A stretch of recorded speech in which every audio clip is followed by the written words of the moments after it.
Regular polling of public confidence in the court system is not currently undertaken, but community confidence in the police is routinely measured, and this shows some significant differences between police forces and, more importantly, between otherwise similar local police force areas, the so-called families of basic command units, which in my case, say, compare the basic command unit in which my constituency of Blackburn sits, the Eastern Division of Lancashire, with, for example, Oldham and Rochdale, parts of suburban Kent, and so on.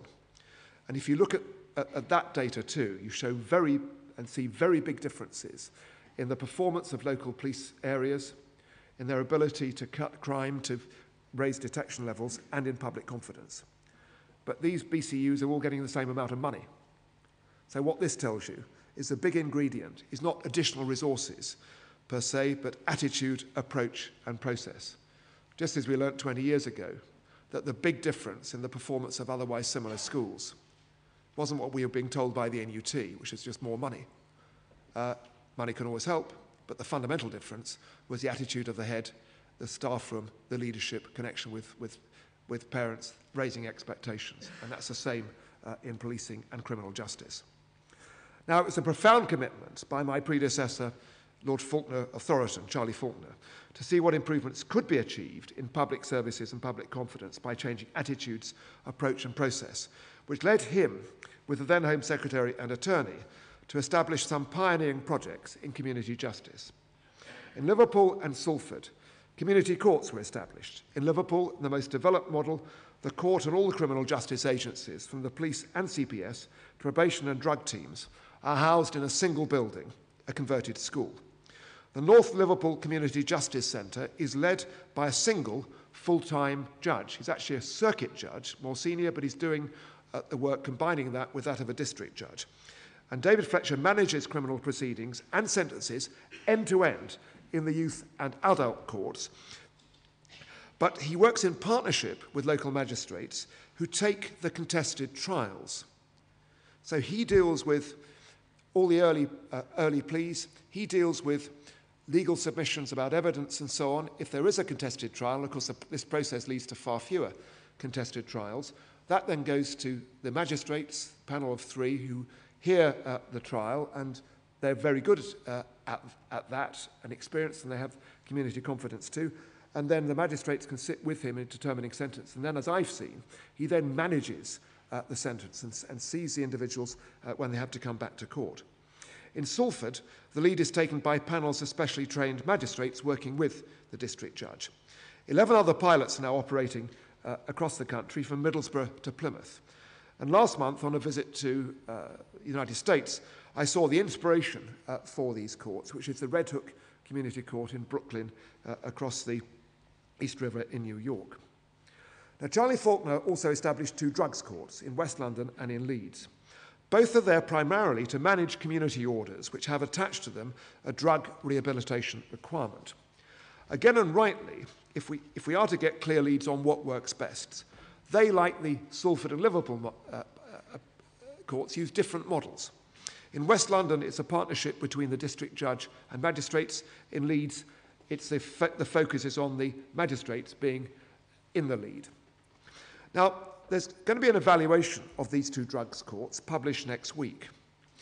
But this evaluation reveals an issue of huge importance, in my view, for the whole of the court system. This is that continuity of judiciary, i.e. having the same district judges or magistrates panel supervising the offender's progress, can have a statistically significant impact on several outcomes required of the drugs court, with a lower likelihood of missed court appearances, a higher likelihood of sentence completion, and crucially, for the public, a lower likelihood of reconviction. And as a result of these successful pilots, I've asked Her Majesty's Court Service to establish a further 4 drugs courts for a start. Now, let me come back to this issue of continuity of judiciary, because, as I say, this evaluation is very clear and should be of interest to everybody within and without the system when it's published next week. If we think about it, the importance of continuity is fundamental to all relationships, professional as well as personal. Particular bonds, for instance, develop between pupil and teacher, between doctor, nurse and patient. Knowing who you're dealing with and will continue to deal with sustains confidence in almost any situation. And when I see constituents frustrated with the experience they've had from public services, one of the things that really drives them nuts is if the person across the counter or the person on the other end of the telephone does not say who they are and keeps changing. All right? And there's a problem with the courts. People may know who they are, but they do, I'm afraid, that the people who are dealing with the processes change too much. And I suggest that, especially in a court criminal justice context, continuity is particularly important, not least because the individuals concerned come from chaotic backgrounds where continuity and stability have themselves been lacking in their lives. Now, where you do get continuity, it enhances confidence in another way, the confidence of the judiciary, whether district judges or magistrates, both in what they are doing and then in their ability and authority to explain to the public how they are better serving the public. And the success of this approach is rooted in the belief that the courts need to understand better the problems of their community. They need to have contact with the community. They need to respond to the community.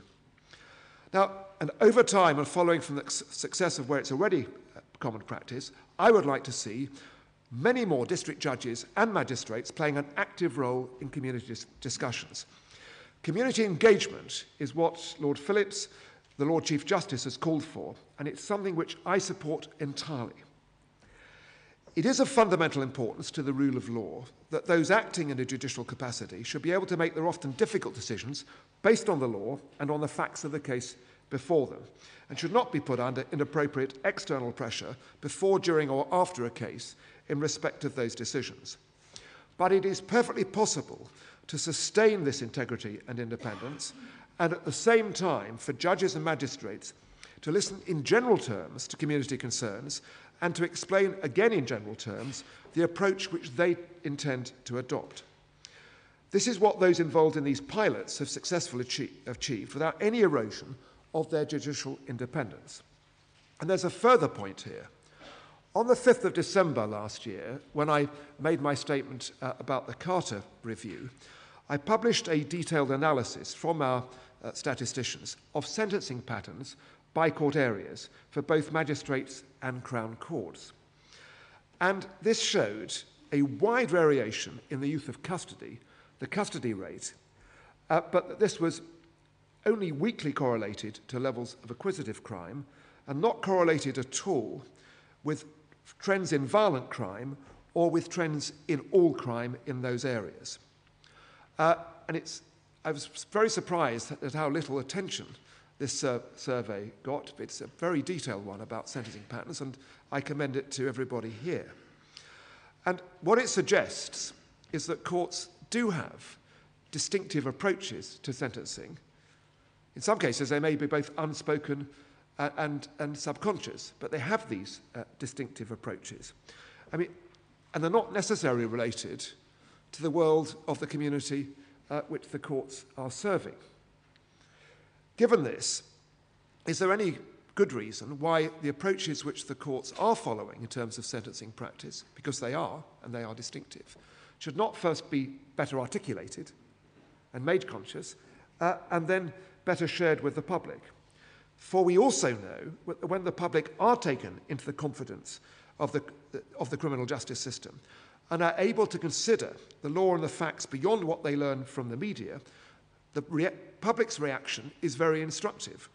Typically, the public arrive at measured decisions very similar to those which real courts have arrived at in the same circumstances. It is not true that the public's view is that of some kind of lynch mob. It is not the case.